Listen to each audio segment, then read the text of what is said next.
Hi, it being 6:30 p.m. on Wednesday, February 21st, 2024. The meeting of the Brockton Conservation Commission is being called to order.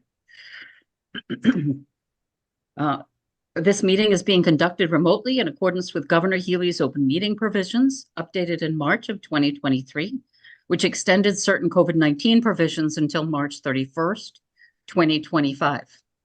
Real-time public participation and comment can be addressed to the Conservation Commission utilizing the Zoom virtual meeting software for remote access. If you wish to comment during a public input portion of the hearing, please use the raise your hand function to be addressed at the appropriate time. For those of you joining by phone only, please press *9 to raise your hand. A copy of this recording will be on the city's webpage. Please note that this is a professional meeting. Should disrespectful or inappropriate statements be made during the meeting, the host reserves the right to mute the speaker. All votes taken during this meeting will be done by roll call vote to ensure count accuracy. Commissioners, please state your first and last name for the record, and that way we can assure that quorum is met. Laura Beekler here. Lola Green here. Sharifa Mapp here. And Joyce Voris here. So with 4 people present, quorum is met. Kyle, did you notice if Peggy Curtis was in? I do not see Peggy in the attendees list. Okay, thank you. Good. Okay.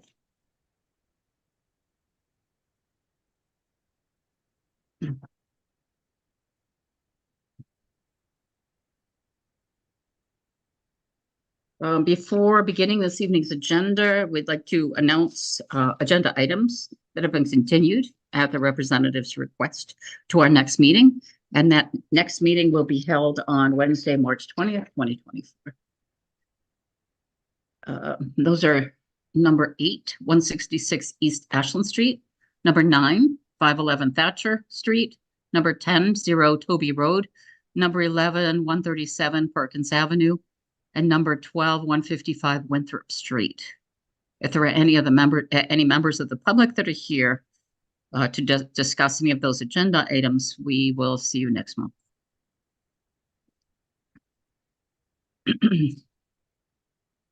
Okay.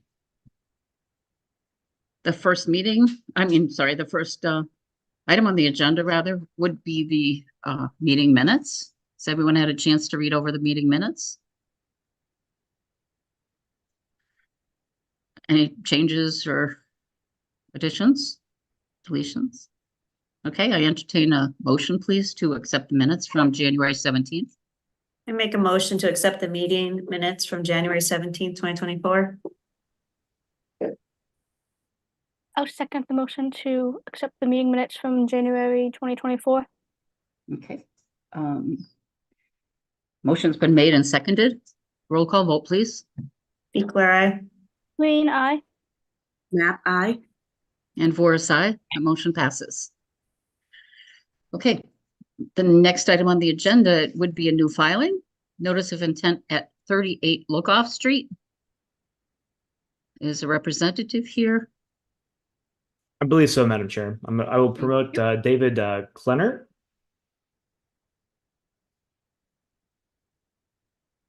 Yes, can you hear me? I can.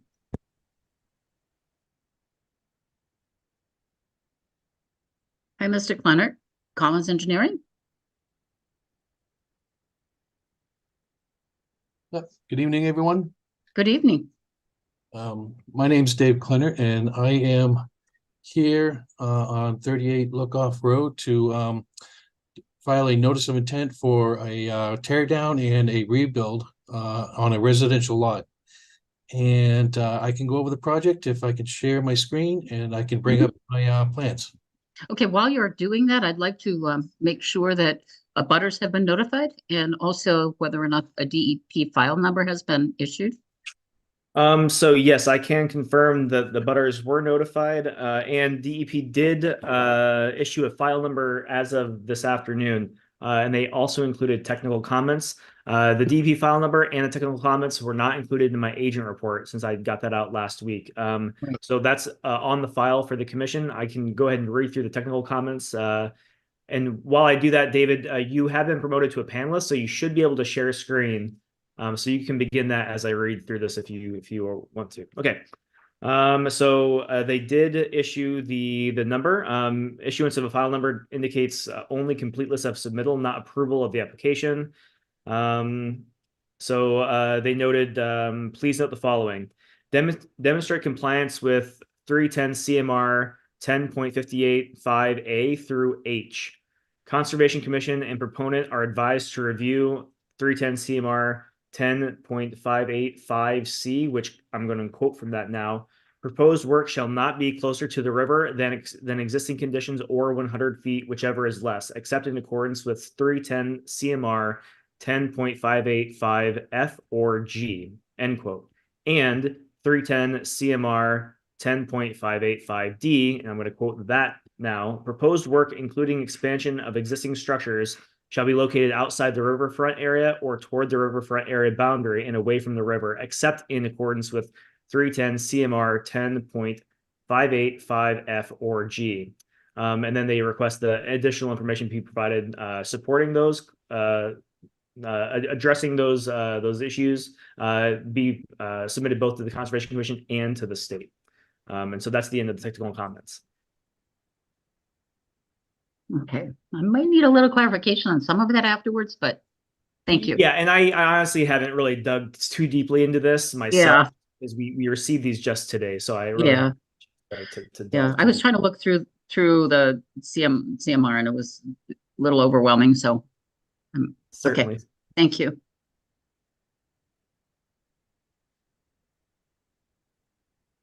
Okay, Mr. Klenner?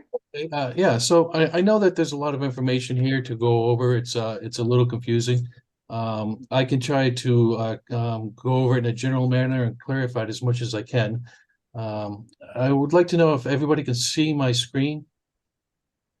It's small. The images are small, but I can see the screen certainly. That's good. I've got it blown up pretty good. That's better. So this is the existing conditions plan, and I just want to zoom out a little bit. So we had Brooke Monroe, the wetland scientist from Carver. She went out and she flagged the high water mark for the Beaver Brook. So that's shown in blue. I'll just go over some of these colors and their indications. It's shown in a dark blue, and it goes around the north side and the northwest side of the property. The light blue just before it, this is the 25-foot to the mean high water. The red is the 50-foot to the mean high water. Then we come out a little bit. It's a little confusing, but you see a blue line here. Mm-hmm. That is the 100-foot riparian zone to the riverfront. And then a little bit further out, we have another blue line here. And that is the 200-foot riparian zone for the riverfront. Mm-hmm. So basically, all the work that's going to be disturbed in here is going to be between the 100 and the 200 with a little bit of work inside the 100-foot riparian zone. I might add that this whole site where you see a steep incline coming up. So we're at elevation 39 here by the water or the wetlands, and we're coming up to elevation 52 for a high point on the site. This is all historic fill. When Lookoff Street went in, this is all historic fill from that site. And pretty much at the bottom of the slope is the only area historically that has been untouched. And this goes back many, many years. I know that the client's father has been around in this area for 50 years. The fill goes back further than that. So what we have here is a bunch of historic fill inside this site. Now there is a wetland, and Brooke Monroe also flagged this wetland as well, and that pretty much encompasses the river, where it's wetland flag 1 to wetland flag 5. So this is the wetland line here. that was delineated by Brook Monroe. And of course, we have the 25, 50, and 100. So we have a 25-foot no-touch zone right here for the wetland. Mhm. We have a 50 in the purple or magenta, and we have 100 in the black. Mhm. We do have an isolated wetland area here. It's less than 400 square feet with a half a foot depth. And Brook Monroe has supplied you with a report. I know that there was some issue about maybe that was a vernal pool. And Brook Monroe has supplied you with a report, and I know that you probably need time to go over it, but from her professional opinion and the grading of the lot and the area in which it sits and the drainage that it accepts, it doesn't even come close to being a vernal pool. It's just an isolated area subject to flooding. 400 square feet, you need at least an acre foot of area for a vernal pool. And if you went out there and walked, you could see that a lot of this road drains off into this area. And pretty much that's the only reason that exists. The steep slopes of the road. Mhm. So we have a bunch of things on the lot. Is- Go ahead. Mr. Clennert, is that all wooded at the top of that slope? Yeah, you can see the wood line runs like here. It's the little curvy. Yep. And it runs a couple of trees, and then it runs And across. behind the shed? Yep, Mhm. right along here, and then out across. And what about this? What about the slope itself? What's the surface of the slope? It's lightly vegetated woodland. That's Okay. what I would call it. Easy to walk through. Well, some areas. It's wintertime now. I'm sure the briars would kick up pretty good in the springtime. But it's a vegetated woodland slope. Okay, thank you. So we have a multiple of things, structures on the site.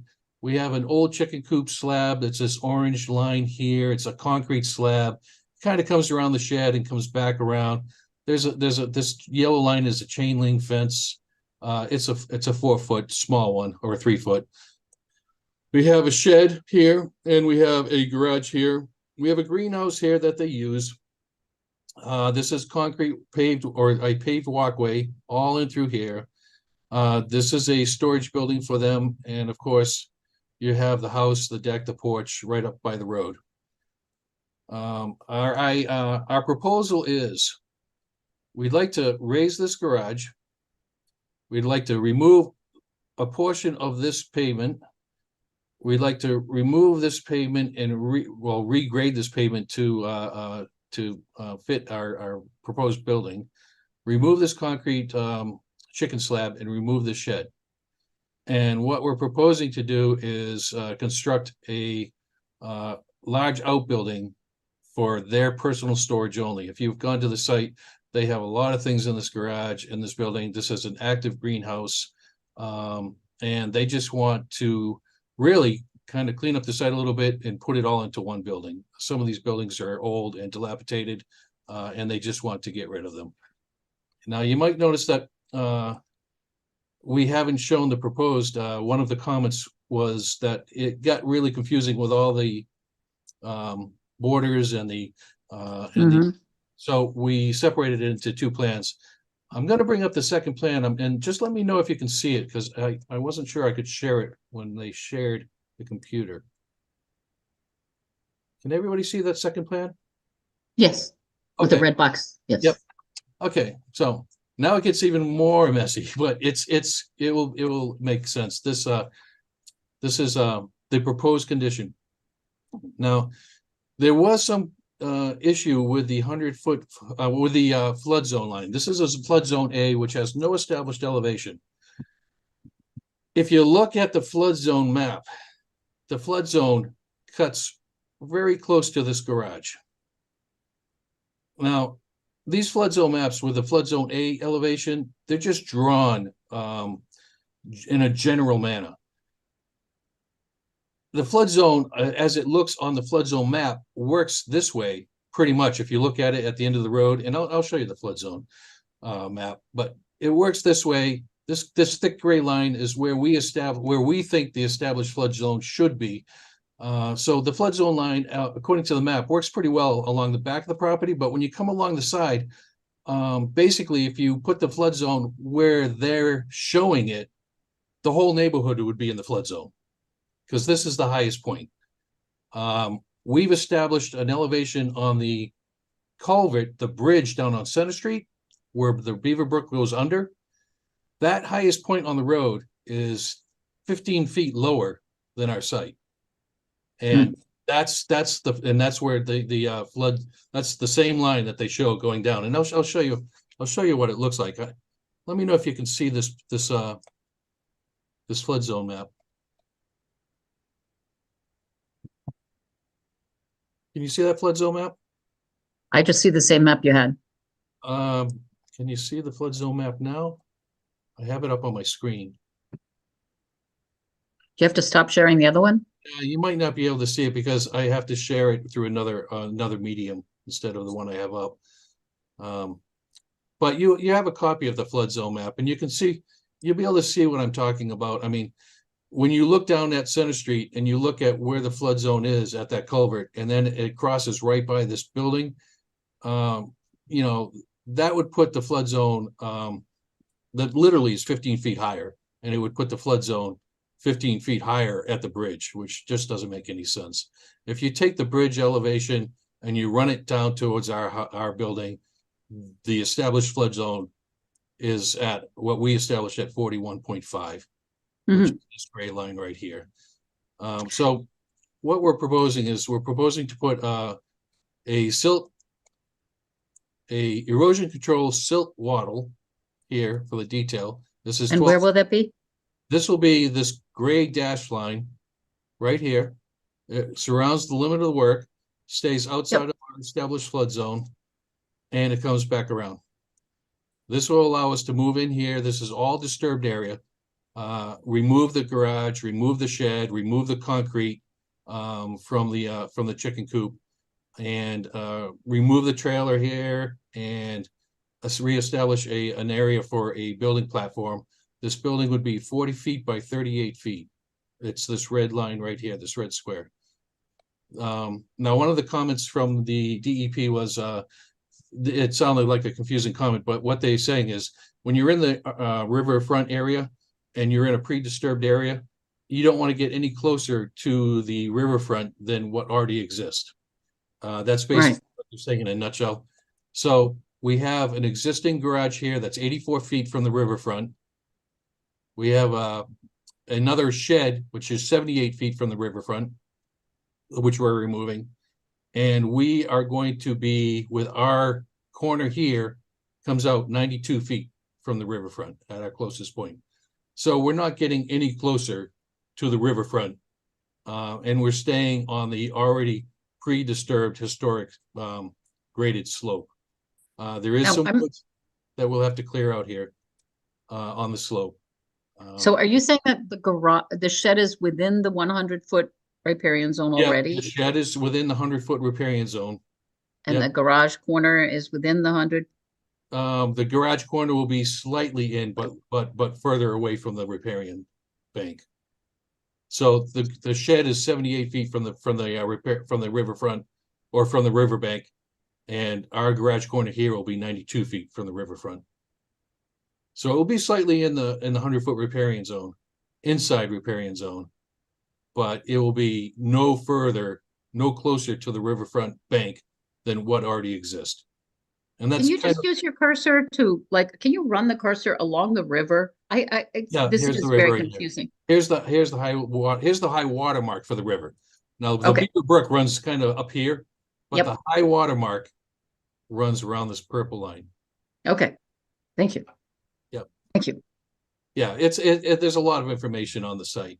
Well, that's one map is, So you know, we're looking at it. I'm looking at it, and I talked to George Collins. He's the owner of the company here today. And if we want to pull it further away of what we think is the flood zone, this gray line, we can always have more foundation showing on the corner and move it another 9 to 12 feet away from that area.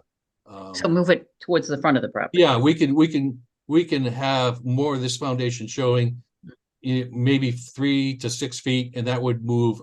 This is a 3-to-1 slope, so that would move it quite a bit away from what we're establishing as the flood zone, and we wouldn't have to cut into this steep bank too much, and it would just be a foundation showing out towards the wetlands. So we could pull it away a little bit, if you know, if you felt that would be a better deal. When I read that today from DEP, I know I had tried to look at this map earlier and I was a little concerned about the DEP, the way that it was stated. But thank you for your clarification. Yeah, that kind of covers a little bit of the concerns from the DEP, as well as some of the concerns from the agent. I know that there were other concerns from the agent, and you know, I can let him give you his kind of comments, and I can address any that the board may require. I know that you guys got this plan tonight. This is a revised plan that that was just received tonight, and Right. I have a feeling that, you know, the board would probably want a little time to review it and look it over, but I'm glad that we can at least discuss it and get it out and introduce you to the project. Okay. Thank you. Thank you. Kyle, would you like to go now, or would you? Yeah, sure. you like Thank you, to- David. okay, That was would a be good great. summary of the site. As David alluded to, this is a revised plan based upon the comments that were issued in the agent report. But again, unfortunately, we just don't have the bandwidth to kind of then comment on these things before the meeting. So some things had been addressed in they did respond to all the comments, and that's all on the file now, but we just haven't had a chance to really, or at least I haven't had a chance to really dig in on that. So I guess at this point, in my agent report, I was recommending that Beta look at this because there was some cut and fill, I assumed, with the mapped FEMA flood zone A. But if the applicant is and again, the flood zone A is not based upon like a solid elevation. It is just kind of drawn on there. So I can do a little bit of more research before the meeting next month on exactly how we should be handling that, and if we can, if that line that's on this map is like going to be appropriate or not. I just don't know offhand. But I can look into that over the next month, and maybe we don't have Beta get involved with this project just yet.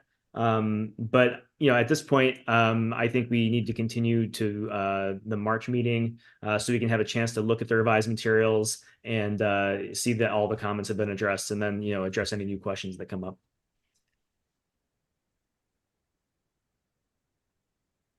Thank you. Commissioners, do you have any questions at all? I have a couple of questions. Go ahead, Lily. One question I had is, so this plan has the removal of all those structures. I was just wondering how you're going about into the area and where that material is going to be staged, as well as the material that you're using to build the new building, where that's going to be staged. Yeah. Okay. If we look back on the, let's see. I thought he showed a staging area, but this is the end of the road, paved road. And all the material will have to come through this area. So pretty much all the material will be staged either close to the 200-foot wetland area or outside it. And everything will be hauled away. There's not going to be anything that the only thing that we may do is when we cut into the slope, we'll use that dirt around the site. But all the structures will be staged here and hauled away. They have to be hauled away down Lookoff Street. Could you put the proposed Yep. map up instead of this one? Because when you Yeah. say when we cut Yeah. into this slope, I'm not sure where that is. Yeah, that slope right there. So if we take out any dirt along this slope, Yeah. Or fill any dirt along the slope, any fill that comes in will be in through this paved area. And what will the slope of those that graduated area in the back? This is a 3-to-1 slope. It's 3-to-1? basically a mobile slope. Yeah. Loam and seeded. I have a question too. Oh, Peggy, hello. I finally made it in. Yay. Zoom decided to update on me tonight. Oh. Do you see the way that the driveway goes towards the trailer? And the red rectangle where the proposed area, Mhm. why couldn't you swing the angle to the left so that it lines up with the driveway and then it would be out of the 100-foot zone? Yeah, even if, we could swing it to the left. Hmm. That could be a possibility to look at. I still think this would still be a little bit inside, not having done it. This may still be a little bit inside that 100-foot riparian zone. Is there a reason why it's recessed so Well, far I think out? the client just preferred it to be along this angle. I'm not sure where his doors are gonna go or how it's going to be set up. I haven't seen the architectural drawings. That was on his preference, so. Because it looks like you'd have to expand the paved area in order to line up with the. I think if his doors are on this side, Oh, okay, the doors are Yeah. there. Okay. then he wanted some room in here to maneuver things inside the doors. That's the only reason I can. So he would be adding more paved area. Actually, once this is done, you're gonna have more roof area, which is clean runoff, and you're gonna decrease the impervious pavement by about 200 feet. And that's all spelled out in this impervious area analysis.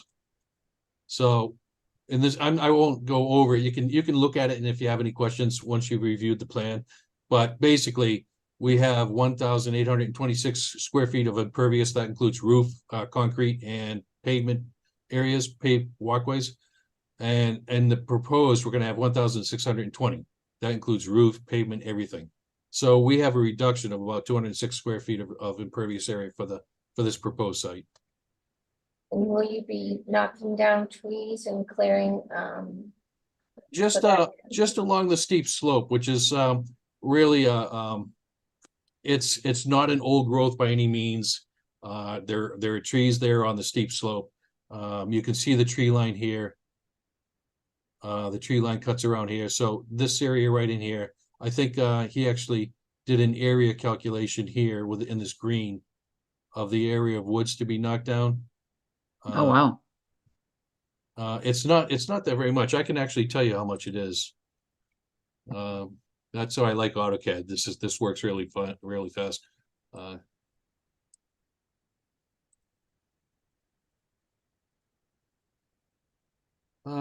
It's 1,700 square feet.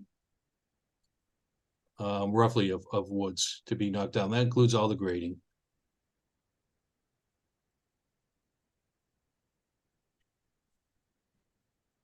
1,700 square feet. 1,000, basically 1,700.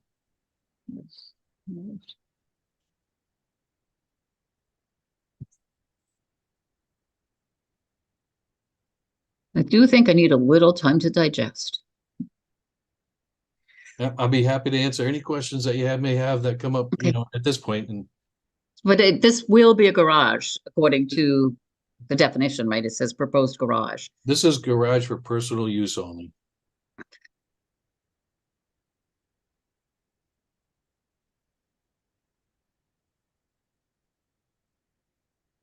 Commissioners? I just wondered if there's a proposal to, replant some of the foliage that's been taken down. Actually, can I go back to one question before that? I just noticed something here. The question was why we angled this garage the way we did. And you can see that this thin purple line here, those are the building offset lines required by the city of Brockton. And we put this about 1 foot off that building offset line. If we angle that garage down, we have a building offset here and a building offset here. We would be outside the zoning limits for the offset to the building. So I don't think that Could rotating, you trace the line? yeah, here's the offset for the accessory building here. See this purple thin line? You kind of lose it right here, but it goes right through the edge of the building. Yeah, So rotating it to the left would put the corner outside of the required zoning offsets for the town or the city. So I just noticed that. I just wanted to address that. So you And had to understand. what if the dimensions were like 35 by 40? That would have to be, the client would, this is what satisfies his needs, especially by tearing down already existing garages. Mhm. This is what he would need to satisfy his needs. I would have to talk it over with him. No, plus it is a zoning issue. It's not our issue. I'm just, I'm Yeah, just yeah. curious. Yeah, and if you wanted to rotate it to the left, I think it would get substantially smaller by putting this corner out out here. We'd have to make it substantially smaller. I have a follow-up question then from that, from you mentioning the line. You had mentioned there was a chance that you could move the building back a bit more from the gradient slope, but does that put the bottom part of like the I don't know where north is on this map right now. Yeah, But right in would that here. Move it away yeah, from so there, you right? had mentioned like moving it a bit away from there, but would that mess up the building line like that's on the bottom side of the proposed garage? If that makes Does sense. look like those building lines kind of diverge as you go Yeah. away. Like down there, that line, like if you were to move the proposed building, like you said, like 3 or 6 feet, would that cause any of that corner of the building to then? Yeah, if we move this, Well, are you saying forward or backwards? Well, you had mentioned earlier when you were talking that there was a possibility of moving, if it satisfied the commission, moving that building a bit Oh, further no, away I from the. wasn't talking about moving the building. I was Oh, talking just about the. having a larger foundation showing here. The Okay. larger foundation was showing here, the less we have to grade towards the flood zone. So in other words, if we have, oh, this is a 3-to-1 slope. If we have 6 feet of foundation showing here, then I can 3-to-1, 3 times 6 is 18. I can move these grades 18 feet further away from the flood zone. That's what I was thinking. That's what I was. So normally we'd have 3 to 4 feet of 3 to 4 feet of foundation showing. Mhm. Then I can move this grading 12 feet further away from the flood zone and move this siltation barrier 12 feet further towards the corner of the building. thank you for asking that question, Lily. I assumed that he meant literally moving the building forward as well, a little bit away from the riparian zone. Okay. Any other questions or comments? Is Yeah, there I've got anyone here? something. Oh, go ahead.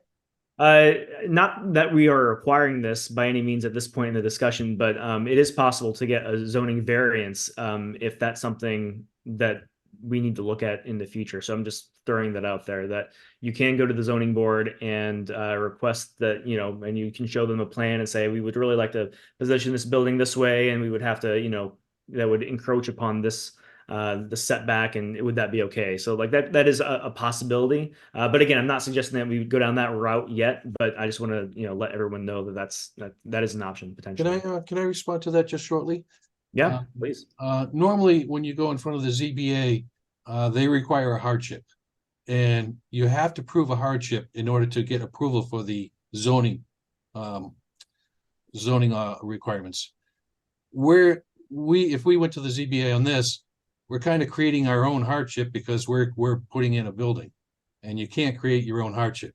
Okay, I see. So even if So- it was like the commission was not allowing, again, we're not at that point yet, but hypothetically, say the commission didn't want to have this building as close to this resource line or that resource line, you couldn't then go and say, to get this dimension of building on No, this site. because they'll say, well, if the commission doesn't, you're creating your own hardship, just make the building smaller. All So right, the only option that we really have is if you don't allow this as a commission, that the building would have to be smaller. All right. Well, thank you for the clarification. Yeah. And that did not have to go through zoning with all the multiple buildings that you have on the site already?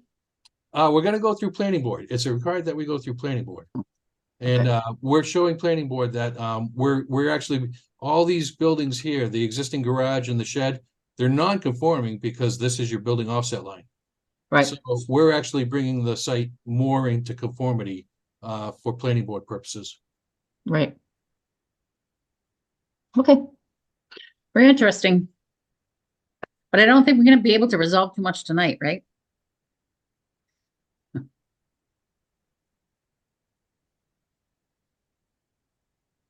Let's see. Kyle, is there anything specific that you would like to have for Mr. Leonard before the next meeting, if we were to postpone? Well, I think we should Discussion further? continue. And Yeah. again, like there were specific comments that I had in the agent report that I believe they've been addressed, but we haven't had a chance to review that. So I can look at that before the next meeting, and we can have kind of a round of dialogue prior to the March meeting. And I think that's probably Good. the best way to Good. move And I forward. was, yeah, and I wouldn't mind hearing a little bit more about the DEP. Well, yeah, certainly as I can well. I can kind of draft a response, and kind of break that down for the commission. The other thing is, at this point in my agent report, I did recommend that we get Beta involved on reviewing this project, but I think at this point that's a little early still, based upon the feedback we've heard this evening. So I think we should just continue and not have Beta look at this project just yet. Okay, good. And Mr. Clenner, would at some point would we see a plan that actually would have like where the drive into the garage would be, like the access points into the garage? Because right now it looks like there's paved and lawn, Yeah, as Peggy said earlier. yeah, we can I can talk to the owner, get his view on what his picture is. He may not Okay. have an architect right now yet. So a lot of these garages or these outbuildings can be prefabbed. Mhm. But I'll get an idea of where he wants his doors and how the driveway will show, and put that a little bit more clear on the plan. Okay, that's wonderful. Thank you. I have one more question. Where is the property line for this property? Okay, the property line is a thick black line that cuts around the whole site. So it's this thicker black line. And it shows dimensions 71.93. We have 152.88, 32.00. So that is the property line And other than that isolated wetland, right here. Yep. yep. Let me see, where's the closest 25 foot to the other wetland north, the wetland Yeah, that's the up? closest 25 foot is out here, this light blue line. Okay,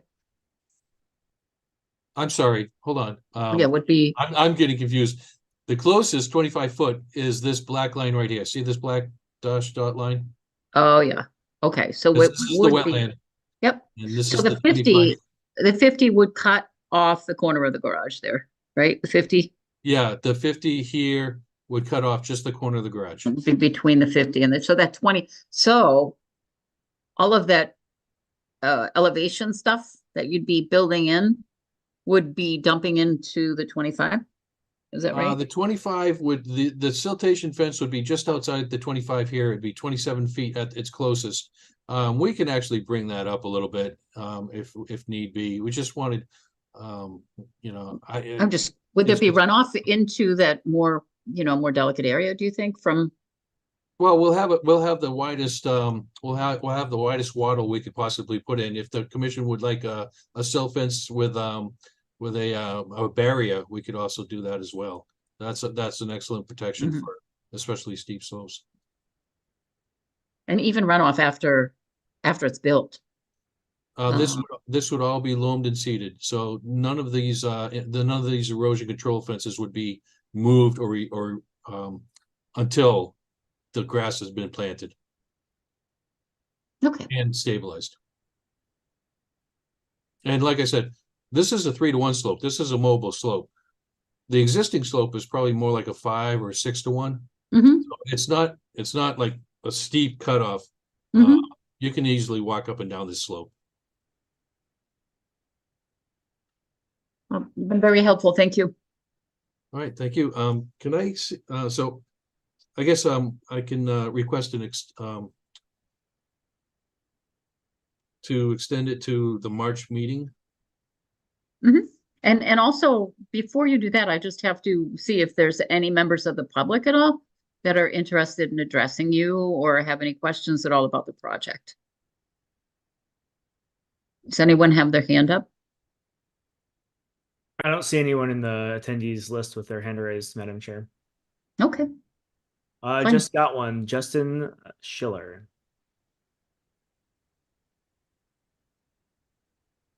I promoted Mr. Sch- Justin to a panelist. okay, thank you.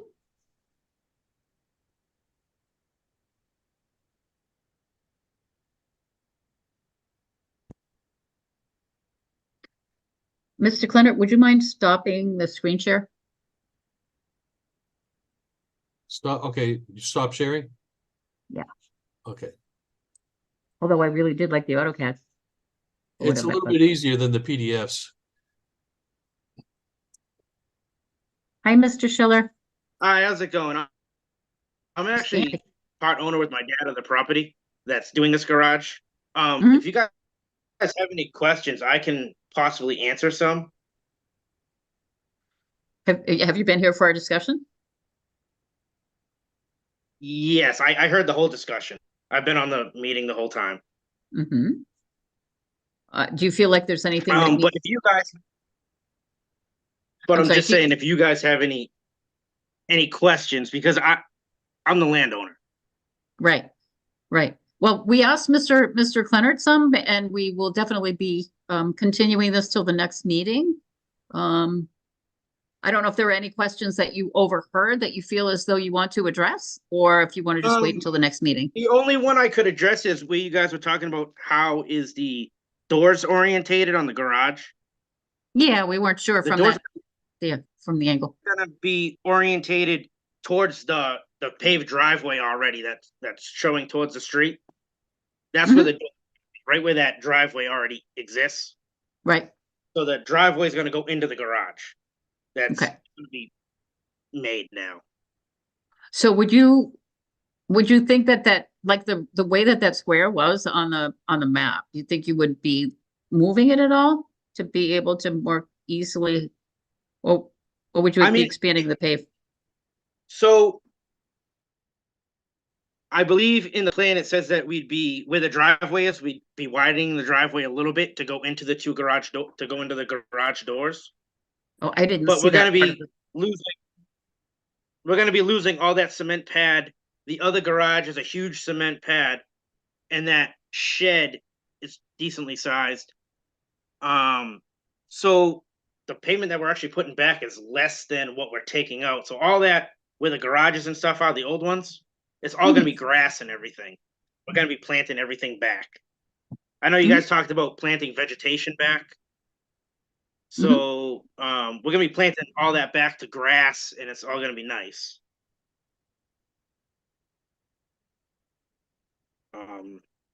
But that's kind of all I really had to say. Okay, well, thank you. Thank you. And Kyle, should that additional widening pavement be demonstrated on that last map? Yeah, and that's one of the comments on my agent Yeah. report. Yep. Okay, good. Thank you. Okay. I believe if there aren't any other comments from the public, I might just entertain a motion to continue. I make a motion to continue 38 Lockoff Street to the next meeting, which is in March. What's the exact date? Let me see. March 20th. March 20th, 2024. I second that motion. Motion's been made and seconded to continue at 38 Lookoff Street to the meeting on Wednesday, March 20th. Roll call vote, please. Declare aye. Curtis, I. Green eye. Map I. Boris, aye. Motion passes, and Mr. Clennert, we will see you next month. All right, thank you very much. Thank you very much for your help. Yep, bye. Bye-bye. Okay. Okay, number 3 on the agenda is a certificate of compliance for 0 Pleasant Street, parcel ID number 043002. I have promoted Scott Faria, who is going to talk about this, I guess. Okay, thank you. Good evening, evening. Madam Chair, Commission members, good evening. Scott Faria from Holmgren Engineering, for Michael Heichel in Cedar Point LLC, requesting a certificate of compliance for property on Pleasant Street, for an order of conditions that was issued a couple of years ago by the commission. We've conducted our as-built. The site is in major compliance. There's a couple of small additions. They built a walkway from the driveway to the back steps. Some landscaped area around the dwelling that wasn't shown originally, some added shrubs, things like that. I think if anybody's been by the site, it really, it's a 2-family home. It really came out nice. Mr. Heichel spent a lot of extra money, as I said, on landscaping, on shrubs in particular, on some patio walkways to the decks, and also spent a lot of money on sod, as opposed to seeding it and waiting for things to grow. He laid down sod over the entire property, so there's no chance of erosion at all. So it looks like the house is already lived in. It's really a nice job, and we're hoping you folks will issue us a certificate of compliance. Thank you, Scott. Mr. Holden. Yeah, I went out and did a site visit, and I agree with Mr. Faria. The site looks great. The one thing that I noted in the agent report is that one of the special conditions was that an agent of the city witnessed the excavation of the infiltration area, and that I didn't see that, and I don't think anyone else from the city was there. However, Mr. Heichel did provide me with a slew of photos that kind of documented the process, and from those photos, everything looks fine as far as the installation of that unit. So all that said, I am recommending that the commission issue the certificate of compliance for the property. A complete certificate. Okay. I just have a very quick question, Mr. Faria. Sure. Do you know, was there any attempt made to get in touch with the agent about that excavation? Do you know why? Because that was a special condition. Do you know why that was not done? I'll be honest with you, Madam Chair, I completely overlooked it, so I'll take the blame. Typically, we stress that we've got to set up a pre-construction meeting, get the silt sock in, get the DEP sign up, and then we're usually done with you folks until we're done. So to be honest, I completely dropped the ball on that, Madam Chair. I won't do it again, I promise. Glad there was a good photographer present. It looked like it was over a series. Was it over a series of time too? You could see some of the photos were just at the foundation level, and then as the building progressed. Agreed. Yeah, it was an interesting setup. Okay. Commissioners. Any questions? I don't have any. Okay. I entertain a motion then to issue a certificate of compliance for 0 Pleasant Street. I make a motion to, to complete the certificate of compliance for 0 Pleasant Street with a full order of compliance. I second the motion. Okay, so the motion's been made and seconded to issue a complete certificate of compliance for 0 Pleasant Street. Is there an address now? Now that it's done? I don't believe there is one yet, Madam Chair. But anyway, that property. So a roll call vote, please. Equal eye. Curtis, I. Green eye. Map I. And Voris, aye. Motion passes. Thank you, Mr. Farrett. Thank you, folks. Okay.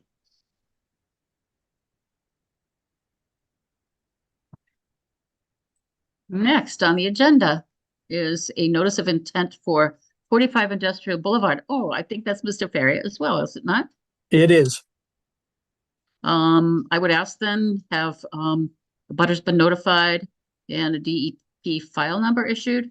Sorry, Scott. Nope, go ahead, Tom. The butters have been notified, and DEP did again issue the file number with comments today. So that's not reflected in the agent report, but I can go ahead and read the technical comments.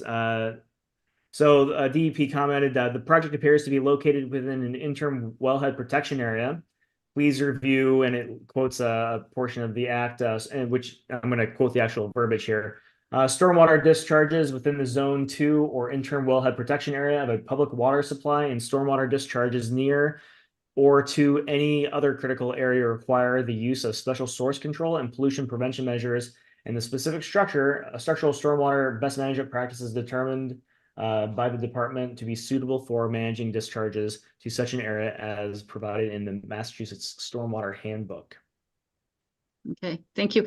Do you know, Kyle, it says an interim wellhead area. I know that there were, in times of drought or concern about water supply, I think old wellhead areas can be revisited, but I didn't, it didn't, in this report, when I was reading about the notice of intent, I didn't see anything at all that even mentioned wellhead area. I'm going to be honest with you. This is the first that I've really seen this verbiage before, so I obviously need to do some reading on this as well. Mr. Ferrier, do you have any idea what that's all about? It's certainly not in Brockton, Madam Chair. And as Kyle said, the DEP file number just came down today, so I haven't had a chance to dive into it either. Okay, I'm sure it's something we can all look into. Thank you. Sure. I'm hoping you folks can see my screen. Mm-hmm. All right. So just to give you a quick rundown, I think the bottom line is it's an awfully big site. It's in Industrial Boulevard in the Brockton Industrial Park. Just to kind of get your bearings, this existing building used to be the Zoots facility, Zoots Dry Cleaning. It's since been bought out by Bay State Linen. Almost directly across the street used to be FW Webb, and it's now WB Mason has a facility there. There's a newer giant warehouse that was built by GFI that you folks permitted maybe 2 years ago. So it's really a built up area all of a sudden, like a lot of these industrial buildings. What we're hoping to do is to kind of envelope the existing building with a 70,000 square foot addition, just to increase their laundry facility. As you can see, the gray area will be additional paving. Right now, there's paving that goes behind the building and heads back out to Industrial Boulevard. Because we're extending the building, we're installing some loading docks and extending the driveway back out to Industrial Boulevard. There is a wetland area. The Salisbury River is in the back of the property. Wetlands associated with the Salisbury River, and also a flood zone associated with the river. We're keeping our proposed work greater than 25-foot buffer zone in all cases. As Kyle said, it's an awful lot of stuff. We have some stuff to go through DEP, and I'm sure you folks are going to want to send it off to beta. So I won't take up all that much time except to show you that picture. And as I said, it's a real big project, and I think a good thing for the city to have these big industrial buildings going on in the industrial park where they belong and where they were hoped to be placed. So we're looking forward to going through the process and coming to an approval at some point, Madam Chair. A real quick question. What are the blue little rectangular thingies over there? Yeah. No, that's what the blue areas are drainage areas, proposed drainage infiltration systems. Okay, well, they're going to be underground infiltration? Yeah, exactly. Yep. So we have underground mainly for the roof runoff. The clean water will go into the infiltration systems. Most of the parking lot is going to be fed through a detention basin, sediment forebays, stone swales, and into a detention basin. So kind of try to separate the two things, the paving from the building. And would you be able to point out the 25-foot with?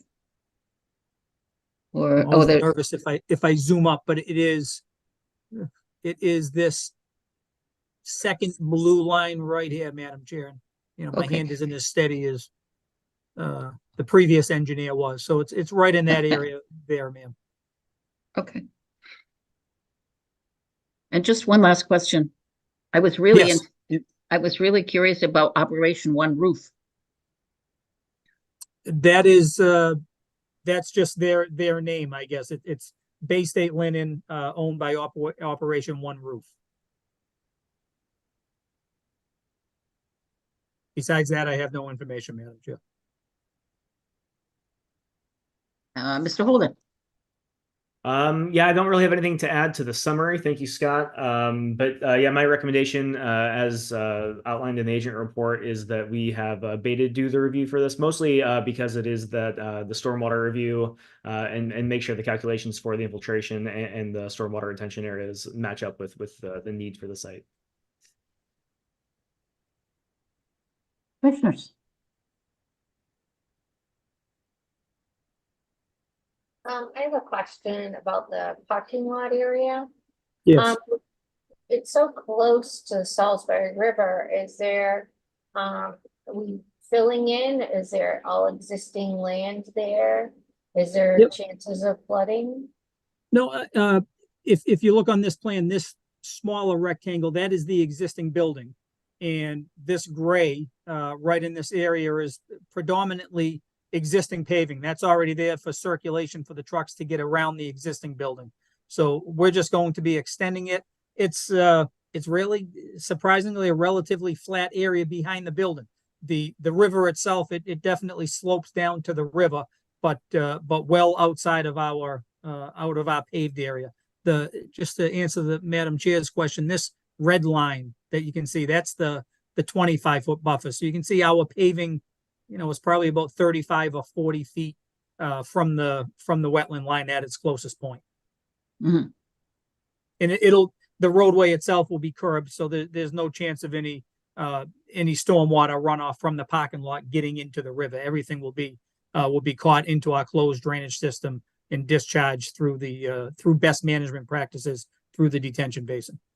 And how do they sand that area during the winter? Or do they salt it or sand it or? I don't have an answer for you there, Madam Chair. I'm sure with a brand new order of conditions, that would probably be one of the conditions, that salt is not used. I'm sure with a facility of this size, they have a contractor that comes and spreads, hopefully spreads sand. And as I said, I'm sure that'll be one of your conditions. And do you know where the snow removal storage is too? Yeah, we do have, I don't have it shown in this plan, but we do have snow removal areas shown on the site plan itself, Madam Chair, not within the drainage facilities at all. Some areas in the front and also in the side parking lot, but I'll be sure to highlight those and answer that question at the next meeting when we bring up the full set. Thank you, But the Peggy. plan- Good questions. Yeah, the planning board does, always makes a point of asking where the snow storage is. So we have definitely taken that into consideration, but I'll definitely show it on the next plan. Okay. Thank you. Thank you. 3 for Lily. Any questions? Not at the moment, no. No? Is there anyone from the public that has any questions that would like to address? Mr. Faria? I don't have any questions. No? Okay. Anyone from the public? Is there anyone seems to be present? I don't see Kyle? any hands going up. No Madam hands up? Chair. Nope. Okay, thank you. Then I'll entertain a motion then to continue to the next meeting with a referral to Beta for review.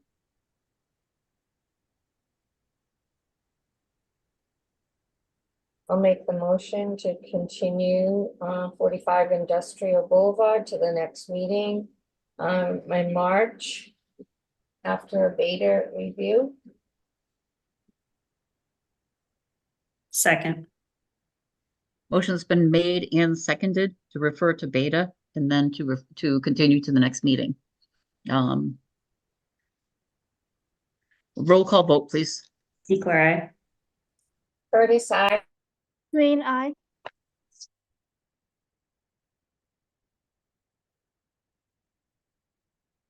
Ms. Matthew Map I. and Worth, aye. Motion carries. We'll see you in a month, Mr. Faria. Thank you, ma'am. Maybe you'll stay right on, I think I have. right on. That's right. One more. The next item is 19 Otis Street. All right. A notice of intent as well, correct? Yes, ma'am. Okay, Again, one last time. yes, I just have to find out about the DEP file number and the abutters. that's right. I believe we just received a DEP file number today, and I'm pretty sure we sent Kyle the abutter notifications as well, Madam Chair. Yeah, that is correct. Okay. Okay, Uh, thank you. Okay, All right, so we have a notice of intent, commission members at 19 Otis Street. Kind of a different situation. I'm sure you folks had a enforcement case back 9 months ago or so, maybe even a little bit more than that. And the owner of the property, Jaswino Resende, owns the property here at 19 Otis Street. Has his house right off of Otis Street, a little bit of a patio essentially in the backyard. The property is adjacent to the Salisbury River. One of our first issues that Jaswino had is he doesn't directly abut the river. He abuts city of Brockton property, which abuts the river. Mr. Resende, thinking he was doing something good for his family, built a masonry wall along the banks of the river, a few feet in from the river, certainly not within the river, but a few feet within the river, built about a 3-foot high wall. And then from the top of the wall, built a concrete patio all the way up to his existing house, basically. And his reasoning behind it was he has his parents and his in-laws. They like to sit outside. He thought it would be nice for them to sit out in the backyard overlooking the river, and didn't, to be honest, didn't really have an idea first of the property being owned by the city of Brockton, and then second, that it would be a big deal to the Conservation Commission and that it would certainly need permits. So at some point, it was there was a court order brought about by the city, and it was certainly demanded that the wall be removed from the city of Brockton property, the property be restored. In that, we filed with the conservation to do that work, since it is certainly within your jurisdiction. So Jaswino got in touch with me. We've tried to help him out. We did the survey. I had Brad Holmes from ECR do some restoration plans.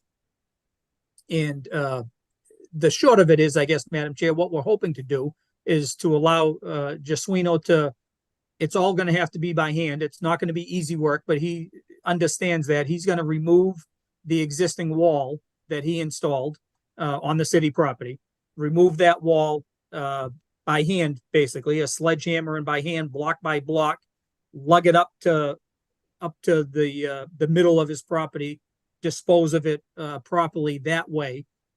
Once he removes the block wall, which is this heavy black line here, then Jaswino will be able to remove the concrete patio, which is about a 2 or 3 inch concrete floor. He'll be able to remove that patio.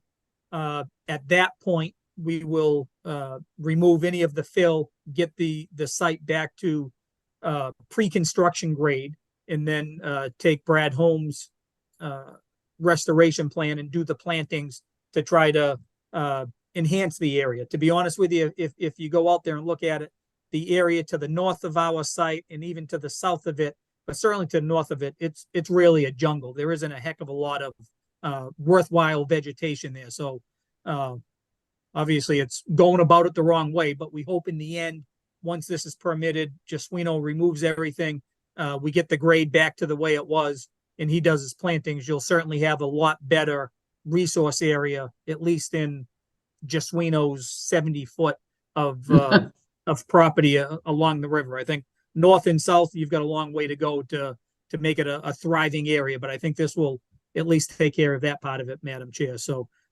we did receive Kyle's report.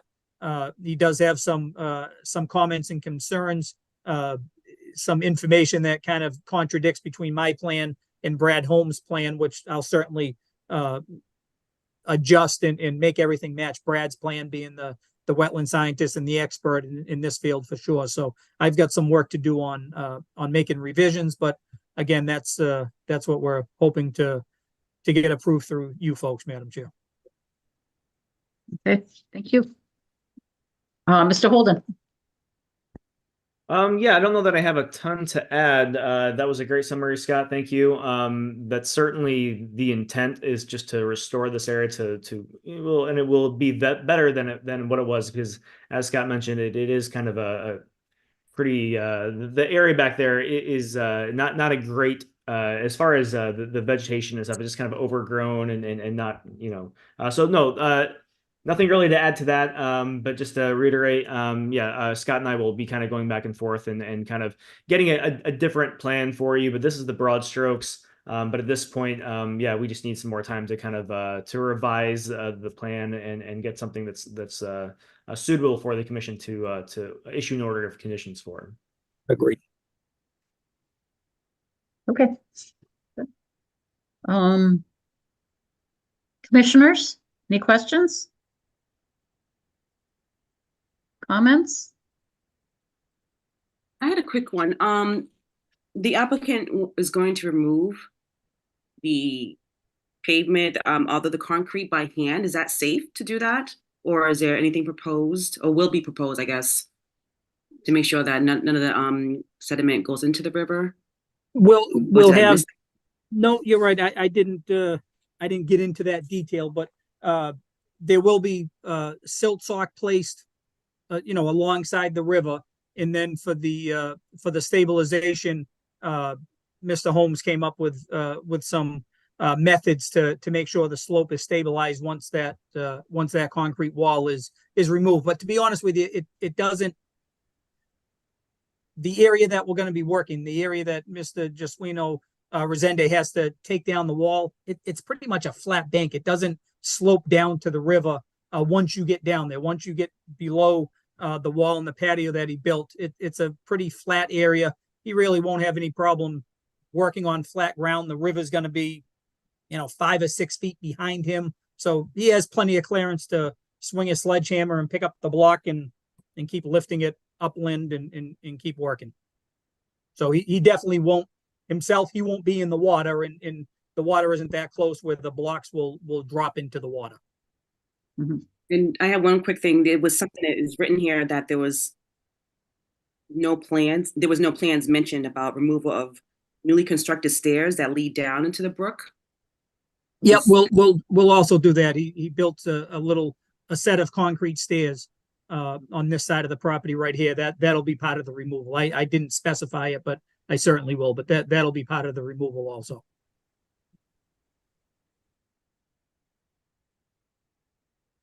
Okay. Commissioners, any other questions? Is there anyone from the public? Is Mr. Jaswino here? Is Mr. Resende here? I believe he is, Madam Chair. There's, at times a little bit of a language barrier, so I don't think he's certainly present and obviously is interested, but I don't think he was looking forward to speaking on the matter if he didn't need to, Madam Chair. No, that's fine. I just didn't know if he would like to speak. He's certainly welcome. We'd love to hear from him, but if not, we really do appreciate the fact that he's taking these, this not inexpensive action. I'm sure. Thank you. Yeah. Thank you. Hello? Yeah, we are here. Oh, good. Hello? Yeah.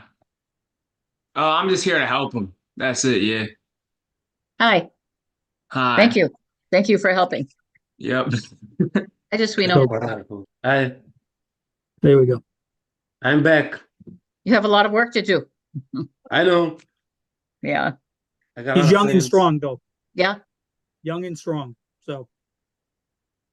Yeah. Well, thank you. I'm sorry about that, not understanding this whole thing. But it's okay. Yeah. Now I learn right now. You learn a lot, huh? Yeah. I know. Don't buy property right near a river. There you go. I know Good that. advice. Yeah. Does anyone have questions or anything for Mr. Resende? Any comments or questions? No, sí, No? Okay, so we will continue then till next month, and you'll revisit the plans and get everything to the point where we Yes, can ma'am. approve that. Is that okay? Yep, I'll work with Kyle and get a final plan that you folks will be happy with at that time. Okay, then I'll entertain a motion then. Is there anyone else for the public? No one else for the public? Mr. Resende, is there anything else that you would like to say or hear? He said he just doesn't want to go to court anymore, basically. Understood. Understood. So if, then we will just, we're going to take a vote now. I'm entertaining a motion to continue 19 Otis Street until the March meeting. And then we'll have more discussion at that time. All right. I'll make a motion to continue, the matter of 19 Otis Street to, next, March, our next meeting.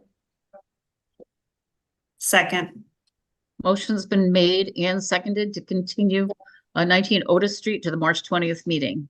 A roll call vote, please. Equal eye. Curtis, I.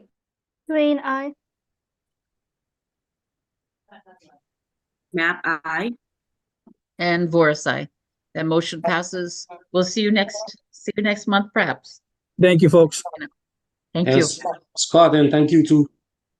You're welcome. Thank you, Josuino. Yeah, no problem. Bye-bye. Yeah, bye. Bye-bye. Thank you. Is that it for you, Scott, for the night? I have one more, Madam Chair. There's one in between that one and my last one. Oh, okay. Kyle Okay. didn't do me a huge favor and put 5 in a row, but 4 out of 5 was good of him anyway. So I appreciate what he does. I'll be back shortly. Okay, so we'll hurry up and get on to the next one, which is a RDA, a Thank request you. for determination of applicability, right, for 180 Court Street. That is correct, Madam Chair.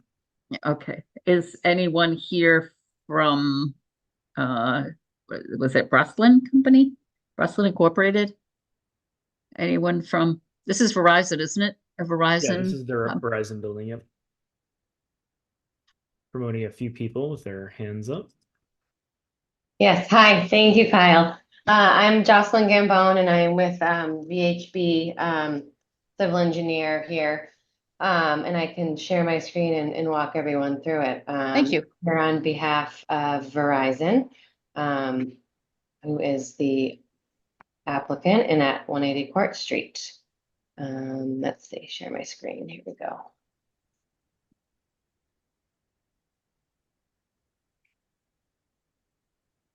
So just to start, to give everyone a little bit of context, I have an aerial of the site here. So here's the existing building. We have a driveway off of Court Street to the left of the building that leads to a parking area behind. There's an existing grass space and then the existing chillers, which is the project that we have before you. There's existing chiller equipment, critical infrastructure for the building that Verizon is just looking to remove and then replace. So on the site plan here, I've highlighted Trout Brook, which is just to the east of the property in blue. There's the 25-foot riverfront line in the brighter blue.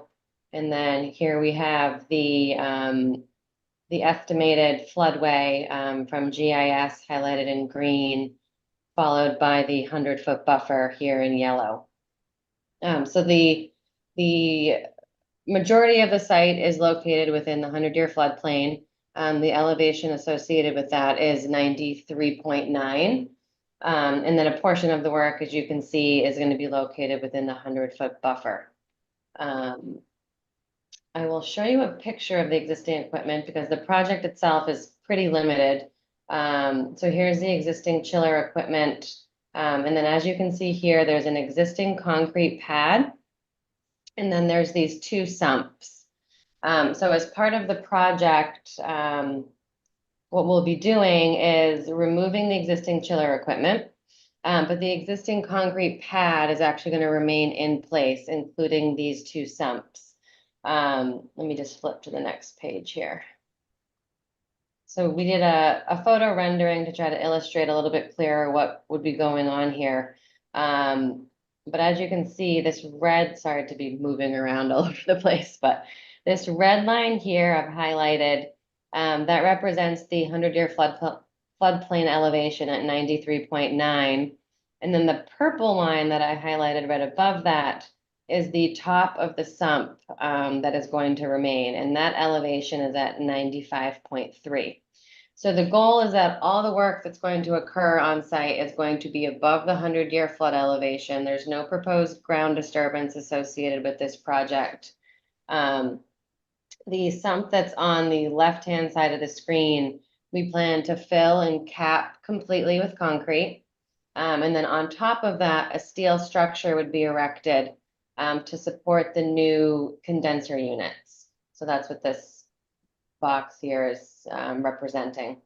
And then on the right-hand side, that second sump would be partially filled and capped with concrete, and then a new cooling tower installed in that location. So again, no ground disturbance anticipated as part of this project. We're setting everything above the 100-year floodplain. We were very methodical in how we went about designing this to minimize any impact.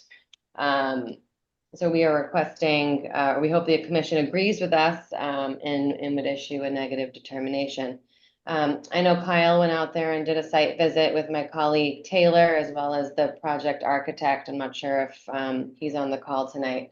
I unfortunately was not able to make that site walk, but happy to answer any specific questions that the commission might have.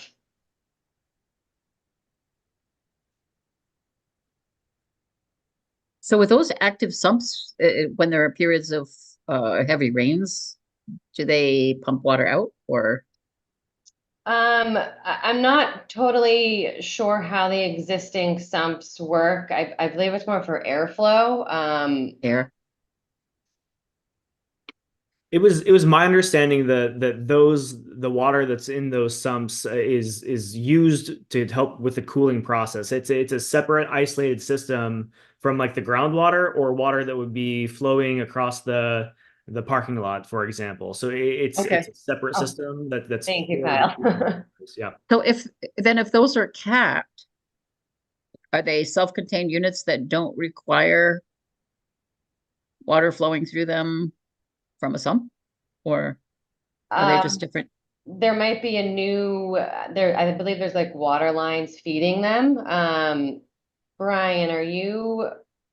Brian's the architect. He might have a better understanding of the actual building system. Oh, yeah, I see. It's just a phone number. I will promote the phone number. Let's see.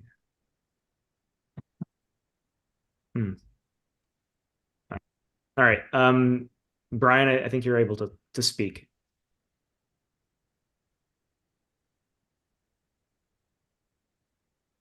The only reason I ask is because Brian. Can you hear me now? yes, thank you. Oh, this is Brian. Excuse me. This is Brian Pino from Canon Design. I am the project manager for this project. By trade, I'm an electrical engineer, but not a mechanical. But I can certainly explain what the water is for. It is absolutely part of the cooling system. It's for heat rejection for the chiller that's inside in the basement. So that's kind of, it's associated with the cooling of the building itself and the equipment inside the building. Okay. So were those sumps not necessary anymore? I guess I was just curious because So one sump is definitely necessary because it's a water cooled system and they need that water. The other sump is not required because we're going to an air cooled system, so that water is no longer needed. Okay, thank you. You're welcome. And the one that's on the left is going to be a larger one, correct? Is that going to be, once that's removed, the one on the left will be larger than what's there now? Correct. So That is correct. Yeah, we're building a steel structure basically on top of that sump. So the sump would just become a concrete pad that supports the steel structure. Okay. Okay. Kyle, did you have anything that you'd like to add or? Yeah, one thing. So, and this is Joyce and I have spoken about this project prior to the meeting, and in my agent report, I recommended a -2 determination from the commission. Following my discussion with the chair, we decided that we will go with a -3 determination, and the only difference is -3 determination allows us to add a stipulation, and what we would like to see is when we because you are extending or moving the chain link fence slightly to encompass the area of the new condenser unit. So when you are installing that new fencing and you're removing poles and drilling new holes through the asphalt, we just ask that you install like an erosion control barrier around that as you do that installation. That will be the only condition that we are requesting with the -3 determination. We can certainly comply with that. But beyond that, yeah, the summary is was well done here. Everything is basically designed to be added above that floodplain or that flood zone elevation. So there will be no permanent change in kind of volume within the floodplain, and that's kind of the goal here.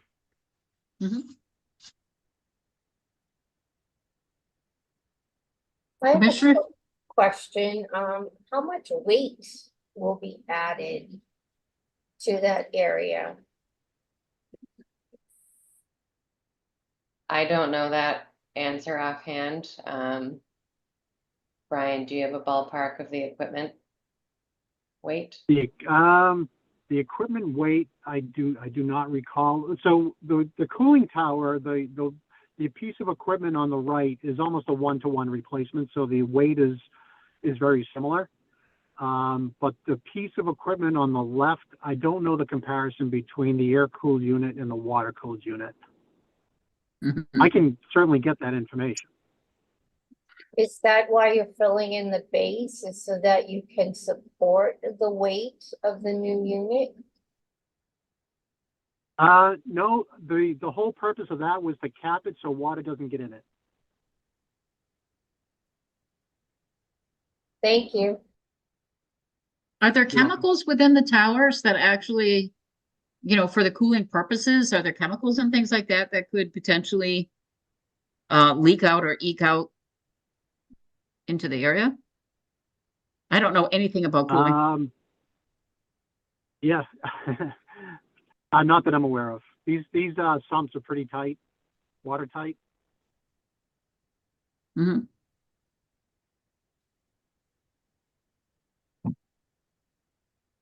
Charleston, do you know if there's any potential for chemical? I'm sorry, I would defer to Brian on that. Again, Okay. I'm not an MEP. Yep, it's fine. Thank you. And you? Okay, that's fine.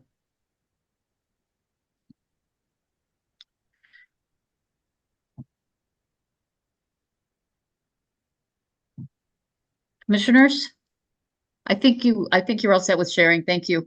Thank you. Thank you, Justin. Appreciate it very much. Sure.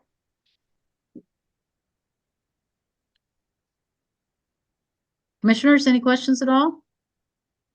I don't have any. No. And Kyle, I'm really, really sorry. I should have written it down as you said it. It was a -3. Yeah, -3. That's correct. Yep. Okay. Before we do that, though, is there anyone here from the public that would like to speak to this applicant?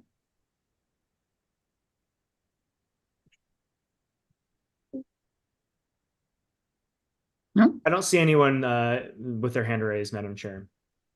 Okay, thank you. If there are no further questions, then I'll entertain a motion to close this hearing. I make a motion to close the hearing of 180 Court Street. I'll second the motion to close the hearing of 180 Court Street. Okay, motion's been made and seconded. Roll call vote, please. Beekler, aye. Curtis, I. Green eye. Yep, aye. And Voris, aye. So that close passes. And now a motion to issue a, wait a minute. Negative. -3 determination. A -3 determination. You'd have to add the wording to that Kyle, for, Yeah, you may as well for the record, -3 determination with the inclusion of erosion control, and that is probably fine. And Okay. I'll be more detailed in the actual determination. okay, fine. So, yeah, so I entertain that motion. I'll try this. I make the motion to issue a -3 determination to 180 Court Street with the stipulation to add erosion control barriers during the removal and replacement of the fence. Sounds great. Second, I'll second. Motion's been made and seconded and thirded. Roll call vote, please. Pickler, aye. Curtis, I. Green eye. Nat, I. And Boris, aye. Thank you so much. Great. Thank you for your time tonight. Have a good night. Thank you. Thank you. Okay, now, I believe Mr. Scott Faria can come back. I am back, Madam Chair. He's back A quick little break. for an ANRAD, huh? Yes, ma'am. This one has been around for a while, I think. has 549 been. Copeland? Yeah, Mhm. it's 549 Copeland Street. It's the former White Pines golf course. So typical to any golf course, there's just a lot of funky stuff going on, a lot of ditches and ups and downs and wetland resources. And we've gone back and forth with Beta a few times, had a few site visits between Brad Holmes, our botanist, and Beta's representative. And we finally have a plan and a resource area delineation that everybody's happy with, Madam Chair. Mhm. Now, I didn't see an agent report per se. But is Elisa, go ahead. Sorry, go ahead. No, go ahead. I didn't see an agent report for this, right? No, because Beta submitted a Beta's report, report. and that kind of Right. is functioning as the commission Okay. report. But Okay, that's Elisa's fine. here from Beta to summarize the report if the commission would like her to do that. I would certainly love to hear that. I would be happy to do so. So essentially, in our most recent report that we provided, we went over, but basically, we, as well as the applicant, had another meeting with Kyle as well, and it was in early February, just to kind of discuss plans and go over last few bits of items that we were, looking to get wrapped up.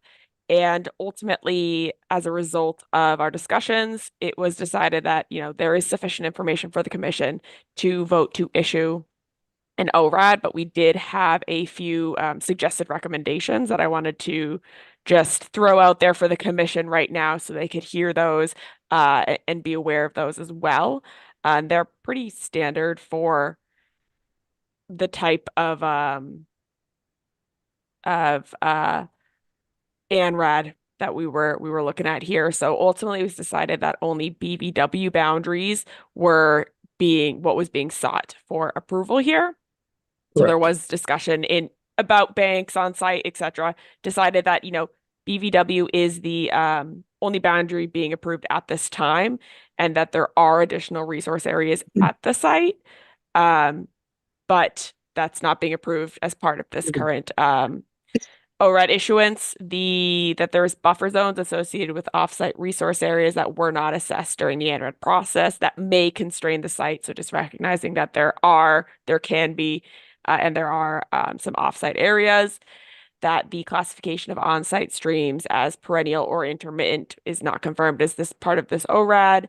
And last but not least, that wetland flags located outside of the city of Brockton or on private property are not approved under this ORAD, and they were flags A1 through A5, A19 through A34, B76 through B81, and B86 through B88. So all of that is basically to say that Beta and the applicant have reached an understanding and are comfortable with the BBW boundary as it was shown.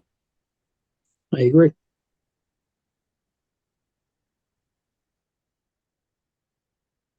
Commissioners, any questions at all? I don't have. Oh, go ahead. I don't have any, so I was just clarifying. Thank you. Kyle, was there anything that you'd like to add? No, I've not got anything to add. Thank you for the summary, Elise. Thank you. Okay. Well, I guess I do have one comment. I think we do have someone from the public that is waiting to weigh in on I was this. just gonna open that up rather. So if you could promote that person, that would be great.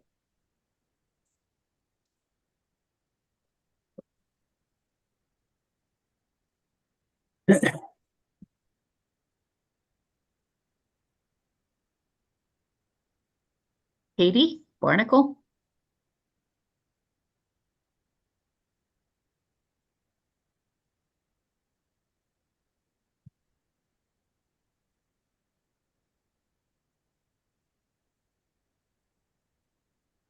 Hi, Miss Barnacle, you are muted.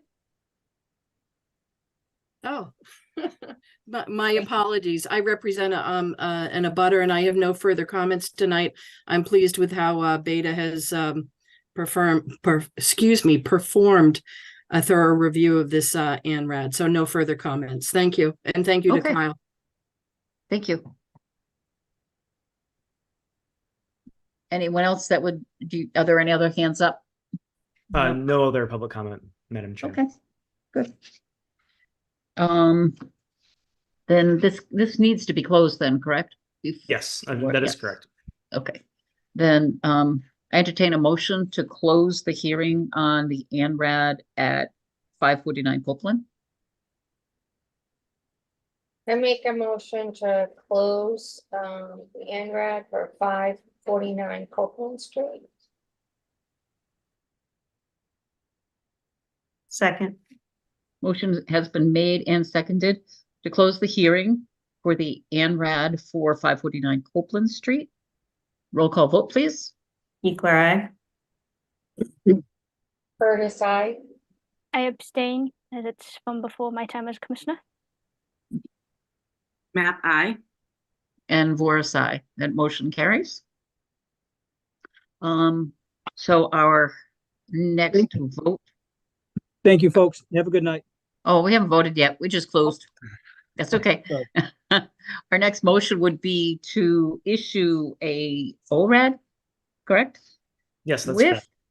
With the specifications that it's BVW only, and I'm not sure, do all those flags have to be in the Just ORAD? reference the comments to be included that Beta included in their report dated February 15. Okay, so you'll take care of all of that, right, Kyle? Yeah, yes, that's correct. When you issue the ORAD, okay. Yes. Well, we trust you implicitly. Okay. Yeah. So I entertain a motion to issue an ORAD as stated by Mr. Kyle for 549 Copeland.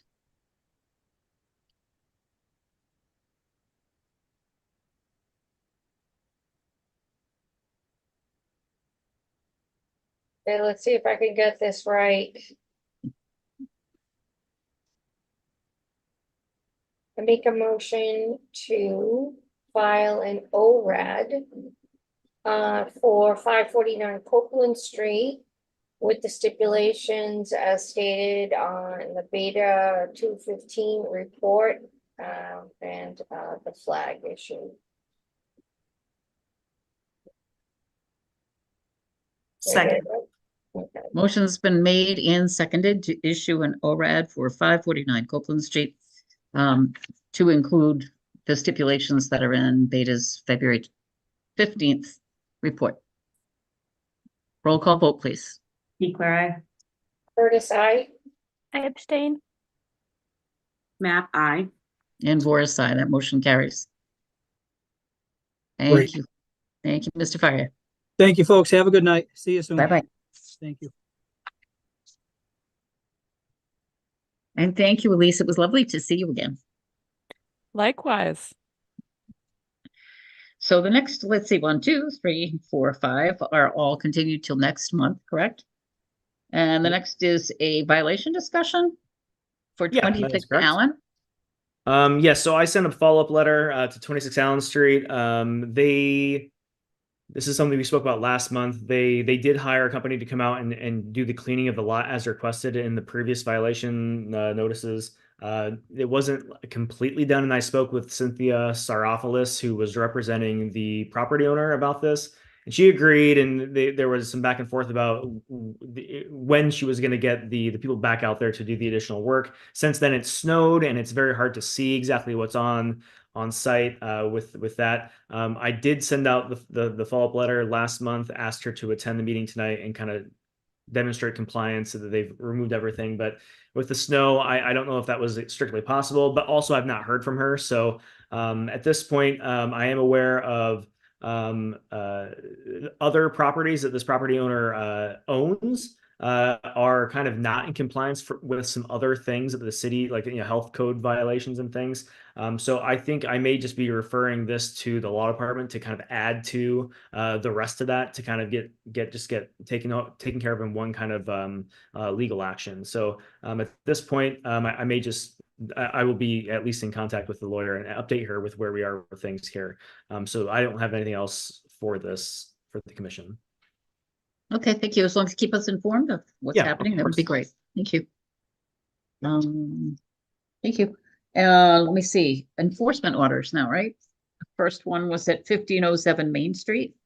Yes. So 1507 Main Street and 57. I'm just there's no one here to speak to any of these full enforcement orders, and I requested that someone be here to talk to the commission about all four of these. So I'm kind of just going to group them together. So 1507 and 57 River Street, we issued an enforcement order to both of these properties. They're separate issues, but that was done in the summer. And basically, I've been in communication with for 1507 with the property owner. He came and spoke to the commission, and after that, he agreed to do the restoration work as required. That was the ambulance. I'm sorry, that was the ambulance. This is Brewster's ambulance. Yeah.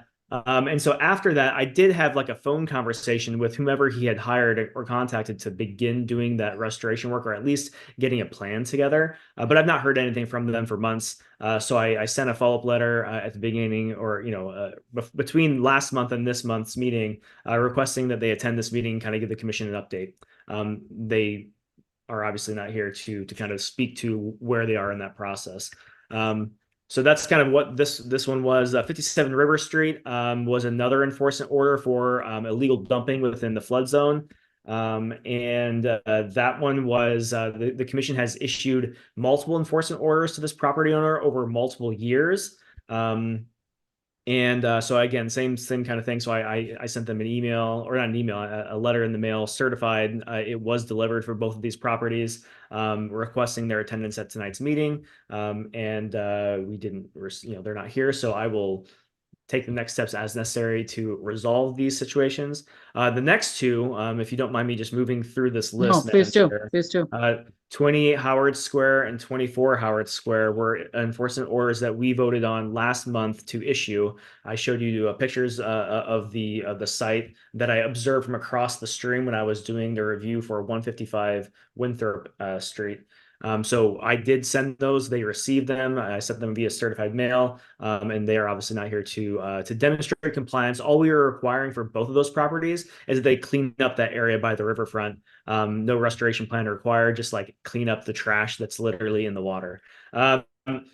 That said, at the same time that we issued our enforcement order, or a week or so around that same time, I know the health department, health inspector cited both of these properties, requiring basically the same thing, that they clean up the backyards. And they were not being compliant with the health inspector's orders. So this is one that I think we will have to expedite to the legal team with the city of Brockton, just to kind of get things moving here, because this is, again, a very egregious kind of breach here. So I will be in contact with them and convey the fact that this is kind of a no-show for both these properties tonight at the meeting. Okay, thank you. That reminds me of a question for you, Kyle. When we go back to Mr. Resendi's property, and that was city property that he had built on. Yeah, that's correct. Does the city own much of that riverfront property? Do you know? There are parcels kind of scattered around through there.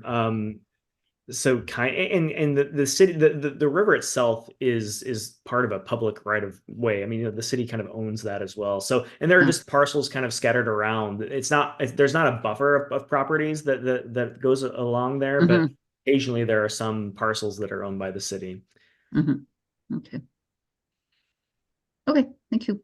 Yeah, no problem. And then I do have one additional item that's not on the agenda. I received a notice from Eversource about a utility work they're doing. I added this to the file. I've reviewed the mailing. I believe it is an exempt activity. So this is for Eversource Southland Terrace. I do have I can just share my screen quickly to share the kind of letter. This is all in the file. You guys are all well. It's in the file. It's on the public drive, but it's not on the agenda for the meeting. I will make sure that I add that to the meeting, the agendas, this meeting agendas, like list of items.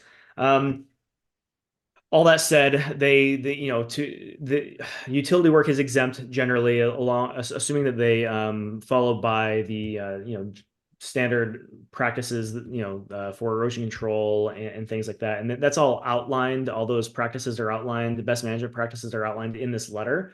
But this is the area that they're going to be working on. The resource areas are mapped in the blue and the green. And then the line work, this is a gas main replacement, are the yellow and the purple lines through here. And the only area that is affecting some wetlands here is on Hayward Street, Hayward Avenue. And so they will be installing erosion control along the road here as they do that work, along with they'll be closing the trenches up every night. They won't be left open. And there is a whole list of other things that they are doing. But this is mostly a notification for the commission that this work will be done. And then if you have any questions, you're welcome to follow up with me, and I can reach out to Eversource if there are any concerns. But as far as I'm concerned, I don't think that this requires any sort of additional filing.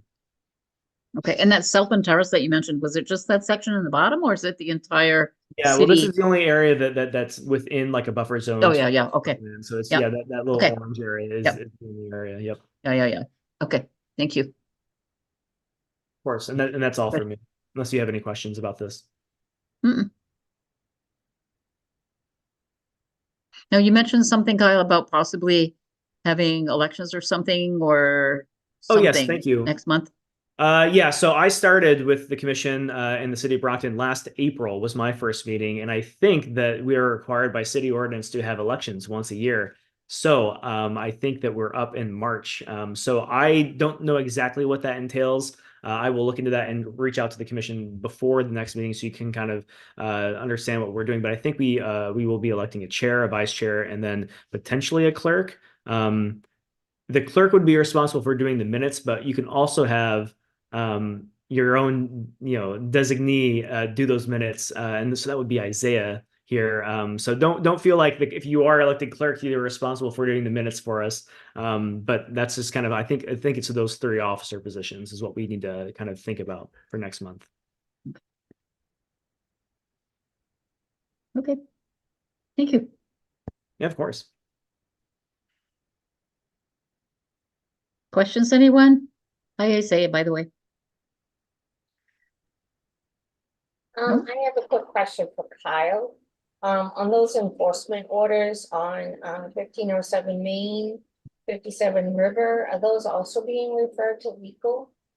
So my kind of assuming that they had come here because both of them have come before the commission before and spoken to the commission and expressed interest in complying with the requirements that the commission has put forth.